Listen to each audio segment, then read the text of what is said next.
como que começou? Um objeto voador não identificado, ele caiu durante a noite,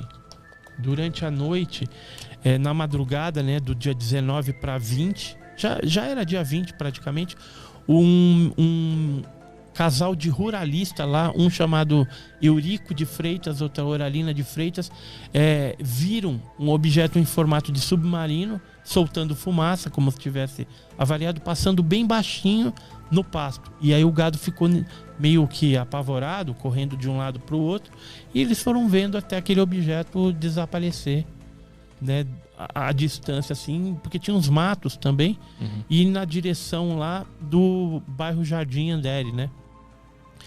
E logo pela manhã, no Jardim Andere, algumas crianças começaram a jogar pedras numa criatura que parecia uma espécie de macaco, que era isso daí, que elas imaginaram, né? Um bicho estranho, parece um macaco. Ficaram jogando umas pedras. Aí alguns moradores ligaram pro corpo de bombeiros, porque é o corpo de bombeiros que captura bicho, né? Assim, bicho selvagem, abelha, né? Essas coisas. E aí o corpo de bombeiros foi lá com luvas, redes, desceu um barranco. Esse barranco aqui, ó, que estão nas fotos. Esse barranco aqui, ó. Eu tô aqui em cima. Eles desceram por esse barranco. Aqui uma simulação do corpo de bombeiros. E eles capturaram uma dessas criaturas. Essas histórias são todas baseadas em relatos. Em ligações com a polícia, o que os policiais falaram, o que os bombeiros falaram. São mais de 100 testemunhas, militares, civis, que tiveram algum tipo de envolvimento. A passagem das criaturas também dentro do corpo, aliás, do hospital.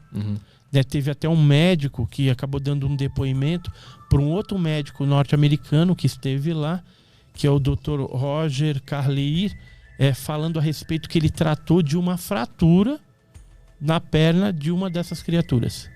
E que a cicatrização foi algo extraordinário. Em 24 horas estava totalmente cicatrizado. E era uma fratura exposta.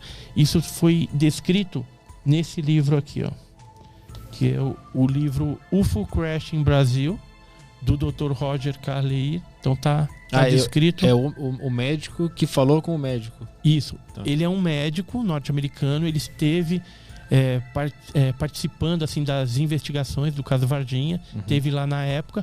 E como ele é médico para médico, acabou falando lá nos termos técnicos, dando detalhes. E tem detalhes incríveis aí, inclusive de interação, como se fosse uma espécie de comunicação com a criatura, através do olhar. Não verbalmente, mas talvez telepaticamente ou nessa interação. Ele disse que via várias imagens de coisas e tinha vários pensamentos que ele chegou a ficar com dor de cabeça. Ele enxergava no próprio...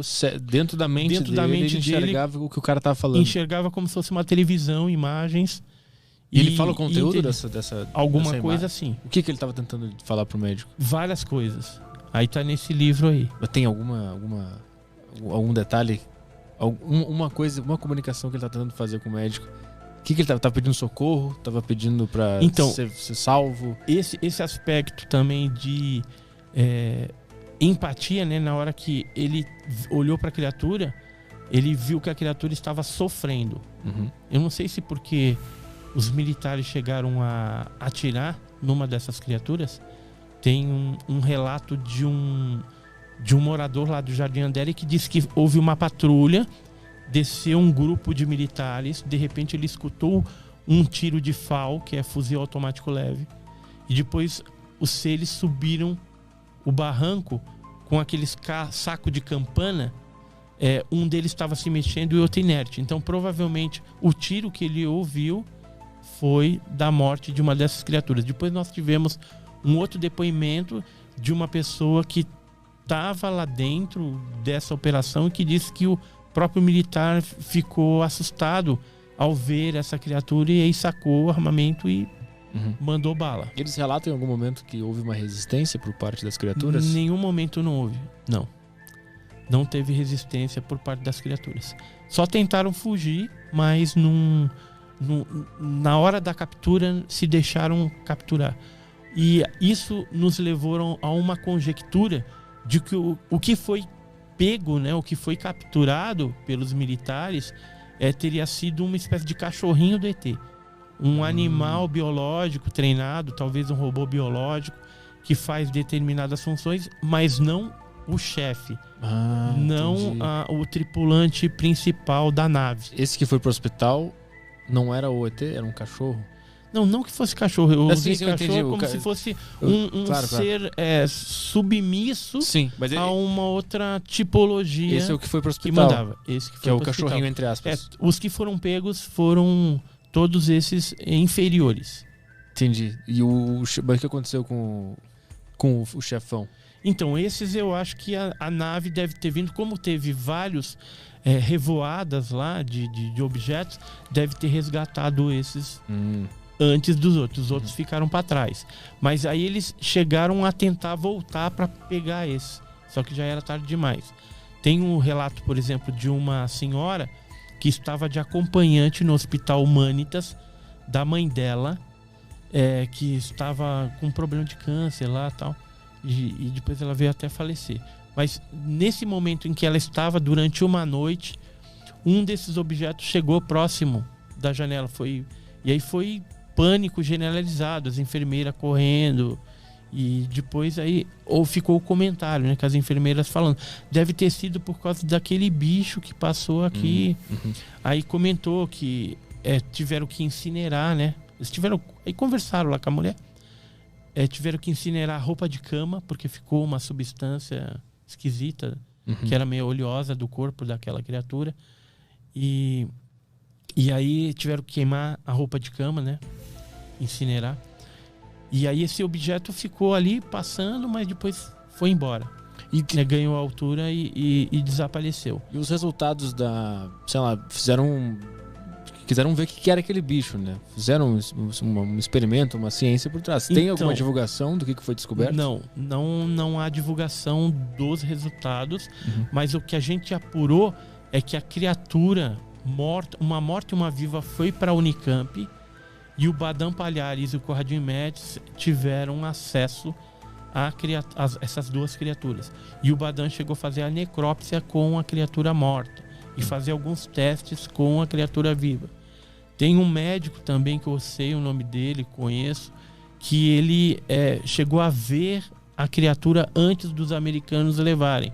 Vários médicos que estavam ali disponíveis antes dos americanos levarem foram chamados e puderam observar, mas não analisar assim complexamente a coisa. Deram uma olhada e cada um dentro da sua área, né?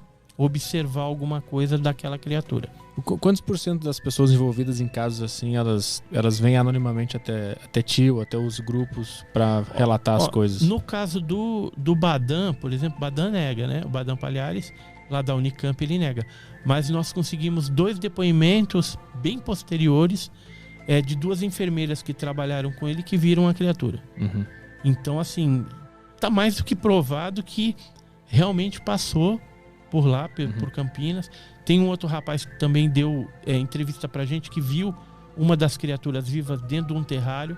Ele chegou a levar a gente na Unicamp nessa área, e eu e meu cunhado passamos nervoso lá, porque até helicóptero e segurança mandaram em cima da gente. É uma área que atualmente tem uma tal de patologia avançada. E é toda monitorada de câmera. Eu nunca vi isso. Você entra lá na Unicamp, aliás, na Unicamp, onde tem o Hospital das Clínicas, aquela região não tem câmera naqueles locais, mas naquele local específico, onde o cara viu a criatura naquela época, a gente voltou lá anos depois, e o negócio tem geradores para aquele tipo, deve ter algum tipo de geladeira, alguma coisa ali para conservar. E a coisa mais engraçada que eu vi neste lugar, que agora eu tô lembrando, foi do lado direito, assim, havia uma espécie de uma entrada, parecia um bunker, só que tinha uma placa. Nessa placa estava escrito assim: não se aproxime, cuidado, carrapato. Você acha que na Unicamp, se tivesse carrapato ali, você joga um veneno, alguma coisa, acabou. Mas tu foi lá na loucura pra tentar achar as coisas? Não, a gente foi porque esse cara que deu depoimento, que viu a criatura dentro de um terrário, ele e o amigo dele, né? Deixa eu contar mais ou menos a história, como é que foi. Ele é filho de um cara rico que fazia festas. E o reitor da Unicamp frequentava a casa deles e tal. E o reitor tava mamado, né? Já tava alto na festa. E tava aquele burburinho, negócio do ET. E aí eles perguntaram pro reitor. E o reitor disse que sim. E depois deu uma desconversada, porque tava alegrinho ali. E aí esse cara, como vivia ali dentro da Unicamp, ele falou: pelo que ele falou, só pode estar naquele lugar. E ele, junto com o amigo, foram pra lá. E aí um subiu nas costas do outro. E aí tem a parte do ar-condicionado, que não tinha o ar-condicionado. Eles entraram por ali pra olhar. E aí tinha um terrário sem água, né? Um aquáriozinho, mas sem água. E tinha uma coisa assim, olhando meio pra parede. Só que aí, de repente, eles começaram a escutar um barulho, como se fosse um arranhar ou um zumbido, como você passa a unha no brim, né? Na calça jeans. Fica aquele zzz, zzz, zzz. Eles ficaram olhando e tal, né?